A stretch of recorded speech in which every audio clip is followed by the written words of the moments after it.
So today we're going to look at intimacy beyond the bedroom. So intimacy is not just sex, it's the glue of connection. There are loads of people all around this country and all around the world who are engaging in sex, but there is no intimacy in it.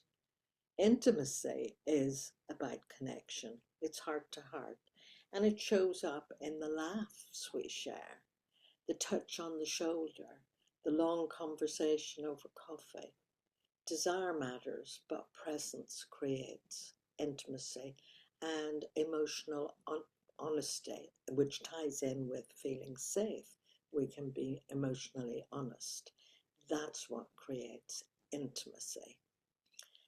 So this session today, I want you to notice the micro moments, little moments, and ask yourself, how can we multiply them? Those little, a little touch, a little stroke on the cheek, a little quick hug, a little bit of warmth, affection. Comments below. I'll see you in the next one.